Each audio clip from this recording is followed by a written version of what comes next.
అదే RTV app వార్తల్ని క్షణాల్లో చదివే అవకాశం ఉంటుంది. ఒక న్యూస్ పేపర్, ఒక టెలివిజన్ ఛానల్ మీ చేతుల్లో ఎప్పుడూ ఉంటాయి. పూర్వకంగా మా రైతాంగం తరపు నుంచి అభినందనలు తెలియజేస్తున్నాం. కాకపోతే రాష్ట్రంలో అదేవిధంగా ఆదేశాలు సర్క్యులర్ కూడా జారీ చేశాడు. రానటువంటి వాళ్ళు వ్యవసాయ శాఖకి దరఖాస్తులు పెట్టుకుంటే వాటిని కూడా పరిష్కారం చేస్తామని చెప్పారు. కానీ మనం అడిగేది దాన్ని ఒక నిర్దిష్ట సమయం పెట్టి వాటిని కూడా రేషన్ కార్డు కానీ ఇతర నిబంధనలకు సంబంధించి వాటన్నిటిని కూడా పరిష్కారం చేసి త్వరితగతిన ఒక నిర్దిష్టమైనటువంటి సమయంలో మీరు ఎవరు మాట్లాడదు కానీ దయచేసి సరిపోయినటువంటి విషయం మనందరికీ తెలుసు. ఇంకొక బీజేపీ పార్టీ కేంద్రంలో అధికారంలో ఉంది, కొన్ని రాష్ట్రాల్లో కూడా అధికారం ఉంది. వాళ్ళు మాత్రం రైతుల రుణమాఫీ అంటే కనీసం ఎక్కడా కూడా మాఫీ చేయకుండా కార్పొరేట్లకు మాత్రం లక్షల కోట్లు మాఫీ చేశారు. అందుకని వాళ్ళకి మాట్లాడేటువంటి అర్హత లేదు. ఇవాళ రైతు సంఘంగా వ్యవసాయ శాఖ మంత్రికి రాష్ట్ర ప్రభుత్వం దృష్టికి ఇవాళ రాష్ట్ర వ్యాప్తంగా ఈ కార్యక్రమం నిర్వహిస్తున్నాం. ఇదేదో రాజకీయం చేయడానికి లేకపోతే వాళ్ళ లెక్క వాళ్ళు రాజీనామా చేయండి వీళ్ళు రాజీనామా చేయండి అని సమస్యను పక్కదారి పట్టించడం కాదు. ప్రభుత్వం కొద్దిగా ఆలోచన చేసి త్వరితగతిన ఒక నిర్ణీత సమయం పెట్టి ఆ సమయంలోగా ఈ సాంకేతిక సమస్యలు అదేవిధంగా రేషన్ కార్డు లాంటి సమస్యలు వాటన్నిటినీ పరిష్కారం చేసి ఈ రుణమాఫీ చేయమని దానికి వ్యవసాయ మంత్రి గారు మన దగ్గరే ఉన్నారు కాబట్టి వారు దాన్ని ఆలోచన చేసి రైతులు ఆందోళన చెందకుండా వాళ్ళందరికీ కూడా ఒక నిర్దిష్ట సమయంలో ఉన్నటువంటి కూడా కట్టాలంటే నిబంధన కూడా సడలించమని వారికి విజ్ఞప్తి చేస్తూ వారు మాట్లాడుతున్న ఎవరు కూడా దయచేసి నిశ్శబ్దంగా ఉండండి.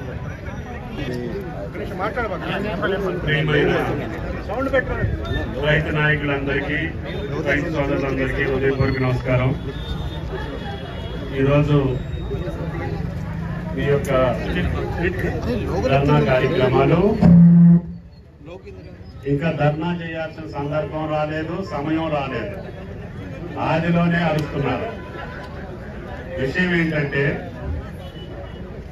మేము రుణమాఫీ చేయాలని అనుకున్నప్పుడు రాహుల్ గాంధీ గారు ఎప్పుడైతే వరంగల్ డిక్లరేషన్ లో చెప్పారో ఆ రోజు నుంచే ఎవరైతే పంట రుణాలు తీసుకున్నటువంటి క్రాప్ లోన్కి సంబంధించినటువంటి రైతులకి మాఫీ చేయాల్సిన అవసరం ఉండేది. కానీ గౌరవ ముఖ్యమంత్రి గారు కేబినెట్ అందరం ఆలోచించి గతంలో రుణమాఫీ సక్రమంగా జరగలేదు, కొంతమందికి వేసినట్టు వేశారు, కుటుంబ నిర్ధారణ జరగలేదు, ఆపిపెట్టారు, 14,000 కోట్లు మళ్ళీ 1,400 కోట్లు వెనక్కి వచ్చినాయి. కాబట్టి అవన్నీ వదిలేయండి. గత 5 సంవత్సరాలు ఎప్పుడైతే 12/12/18వ తారీఖు నుంచి 9/12/23 5 సంవత్సరాల కాలంలో మా రైతులు తెలంగాణ రైతులు తెలంగాణ బ్యాంకుల్లో తీసుకున్నటువంటి పంట రుణాల యొక్క జాబితా ఇవ్వమని చెప్పి మేము బ్యాంకులను అడిగాం.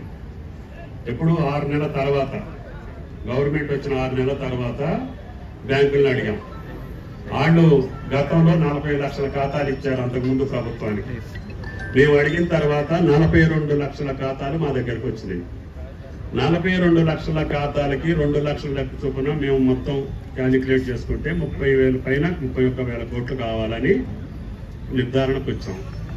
వచ్చిన తర్వాత 2 లక్షల వరకు ఉన్నటువంటి మనం చేద్దాము, తర్వాత ఇసులుబాటుని బట్టి మళ్ళీ 15-20 రోజుల్లో నిర్ణయం తీసుకొని 2 లక్షల పైన ఉన్నటువంటి నాటిని 2,50,000 వరకు ఎప్పుడు ఇద్దాము, 3 లక్షల వరకు ఎప్పుడు ఇద్దాము, 3 లక్షల పైన ఉన్న వరకు ఎప్పుడు ఇద్దాము అనేది కేబినెట్ ఆలోచన చేయాలి.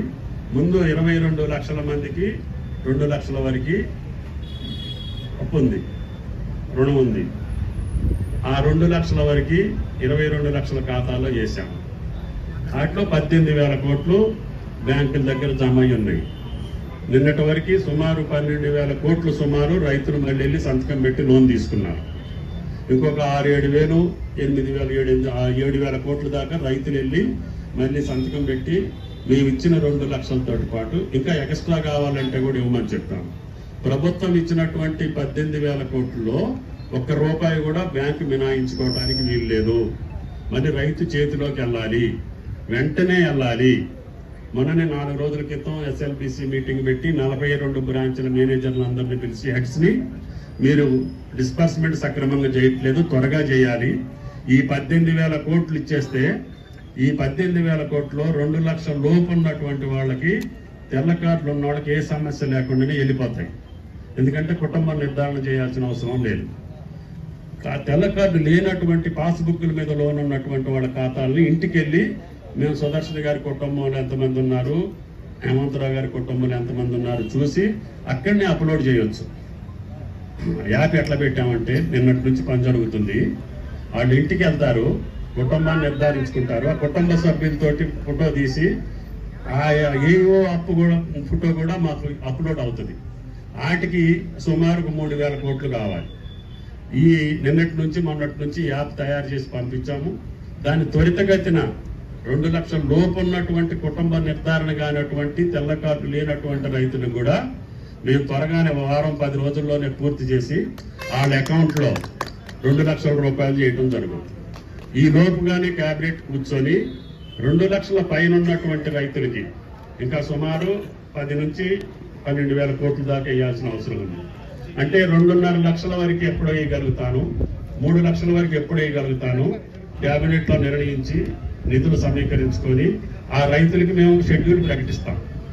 ఈ రోజు 2.5 లక్షల వరకు ఉన్నటువంటి వాళ్ళు కట్టండి 50,000, నేను 2 లక్షలు మీ ఖాతాలో వేస్తాను అని చెప్పి ప్రభుత్వం ఒక ప్రకటన చేస్తుంది.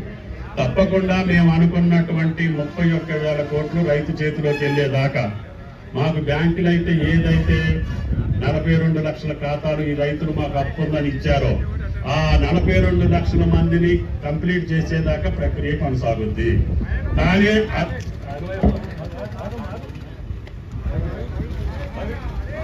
అట్లా అని చెప్పి మొన్న కాదు కూడా మీరు రిపోర్ట్ చదివితే తెలుస్తుంది. గత ప్రభుత్వంలో ఏమీ చేయకుండా ఇష్టం వచ్చినట్టుగా దుర్వినియోగం చేశారు. వెళ్లాల్సిన రైతుకి వెళ్ళలేదు. కాబట్టి మీరు ఇంటికి వెళ్ళి కుటుంబ నిర్ధారణ చేసుకొని ఆయన ఖాతాలో వేసే బాధ్యత నీది అని ప్రభుత్వాన్ని అభిశంసించింది. మేము ఆ రకంగా మాట పడదలుచుకోలేదు. అట్లా అని చెప్పి రైతుని ఎవరిని వదిలిపెట్టదలుచుకోలేదు. కాబట్టి దయచేసి రైతు సంఘాలు కావచ్చు, రైతులు కావచ్చు, మేము ఏదైతే బ్యాంకులు మాకు ఏదైతే లిస్ట్ ఇచ్చిందో 5 సంవత్సరాల్లో పంట రుణం ఉన్నటువంటి రైతుల యొక్క ఖాతాలు ఏదైతే మాకు ఇచ్చిందో అన్నిటికీ ప్రభుత్వం ద్వారా 2 లక్షల రూపాయలు ప్రతి ఖాతాలో వేయించే బాధ్యత ఈ ప్రభుత్వాన్ని అని చెప్పి పదే చెప్తున్నాను. కానీ ప్రక్రియ మధ్యలోనే ఉంది. ఇప్పుడు 18,000 కోట్లే డిస్పర్స్ అయింది. ఇంకా దగ్గరికి 12,000 కోట్లు రైతుల ఖాతాల్లోకి వెళ్ళాలి. వెళ్ళక ముందే ఈ రకమైనటువంటి కార్యక్రమాలు మీ యొక్క అవగాహన కోసం, రైతుల యొక్క ఆందోళన కోసం చేస్తుండొచ్చు. రైతులు ఎవ్వరూ కూడా ఆందోళన చెందొద్దు. రైతు సంఘ నాయకులు అంతకంటే ఆందోళన చెందొద్దు. ఈ యాప్ ద్వారా అందరూ 18,000 కోట్లు వాళ్ళ ఖాతాలోకి వెళ్ళక ముందే 2 లక్షల పైన ఉన్నటువంటి వాటికి ఎప్పుడు ఇస్తాం, ఎట్లా ఇవ్వగలుగుతాం అనేది నిధుల సమీకరణ బట్టి క్యాబినెట్ నిర్ణయిస్తుంది. నాకై నేను ఒక్కడిని రేపిస్తా ఎల్లుండి ఇస్తా అని చెప్పే పద్ధతి కాదు. మీకు తెలుసు జీతాల వరకే వస్తున్నాయి మనకి. అయినా సరే కష్టాల్లో ఉన్న రైతుని మాట అన్నాం కాబట్టి ఎట్టి పరిస్థితుల్లో 31,000 కోట్ల వాళ్ళ ఖాతాలు వేయాలని చెప్పి నిన్నగాక మొన్న కూడా ముఖ్యమంత్రితో సమావేశం జరిగింది. నిన్న ఇవాళ సెలవులు వచ్చినాయి. రేపు మళ్ళీ ప్రభుత్వం క్యాబినెట్ కూర్చొని కానీ ముఖ్యమంత్రి దగ్గర మా శాఖ కూర్చొని మిగతా పైసలు ఏ రోజుకి ఎట్లా ఇవ్వగలుగుతామని డేట్ ఫిక్స్ చేసి ఈ యొక్క 18,000 కోట్లు ఏ రోజుకి కుటుంబ నిర్ధారణ చేయగలుగుతారు. ఇప్పుడు మీరు వచ్చే ముందు కూడా గంట సేపు మా సెక్రటరీ తోటి మాట్లాడారు. ఈ రోజు నుంచి ప్రతి ఇంటికి మా అధికారి వచ్చి మీ కుటుంబ నిర్ధారణ చేసి అక్కడనే అప్లోడ్ చేస్తారు. ఆయన ఇంటి ముందే. మీరు ఎక్కడికో వెళ్లాల్సిన పని కూడా లేదు. కాబట్టి దయచేసి రైతులను ఆ రకంగా మీరు భరోసా ఇవ్వండి. మీ మాట నిలిపే బాధ్యత నాది. అందుకంటే నేను ఎక్కువ చెప్పలేను. జ్వరం ఉంది, కొంచెం ఓపిక లేదు. అయినా సరే మీరు నా